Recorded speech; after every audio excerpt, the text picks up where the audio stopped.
একটা MikroTik router নিচ্ছি এই টেস্টের জন্য। অনেকে এই প্রবলেমটা ফেস করে থাকেন, মানে যেটা টেস্ট করতে যাচ্ছি সেটা একটা প্রবলেম।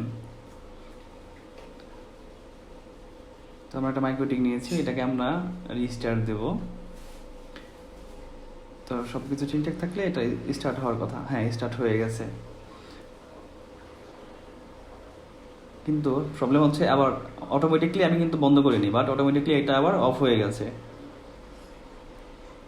এই ইস্যুটা অনেকেই ইভিএনজি সেট আপ করার পরে আপনারা ফেস করে থাকেন, যে আপনি রিস্টার্ট দিচ্ছেন বাট রাউটার স্টার্ট নিচ্ছে না, বা নিলেও সেটা আবার অফ হয়ে যাচ্ছে।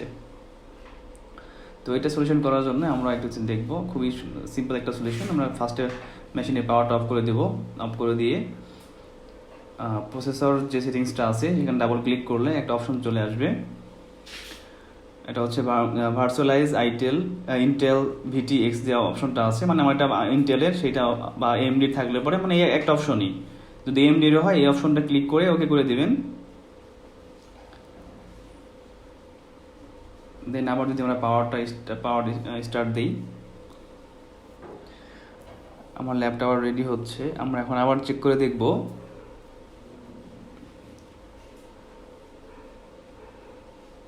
যে এখন মাইক্রোটিক স্টার্ট নেয় কি নেয় না।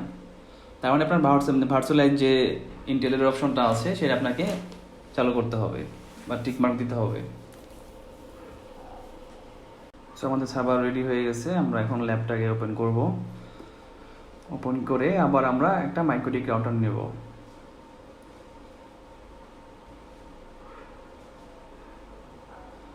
এটা ডিলিট করে দিই, নতুন করে আমরা একটা নিয়ে নিই।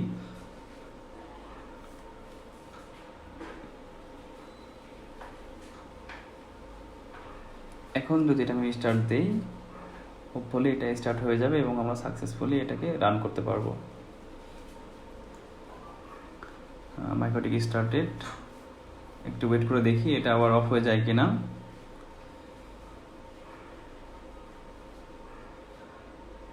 অনেকক্ষণ হয়ে গেছে, এখনো আগের সময় যতক্ষণ সময় অফ হয়ে যেত ওই সময়টা পার হয়ে গেছে। সো এটা অফ হচ্ছে না। আমি যদি ডাবল ক্লিক করি, এখানে আমার লগ ইন প্রমোটটা আসার কথা।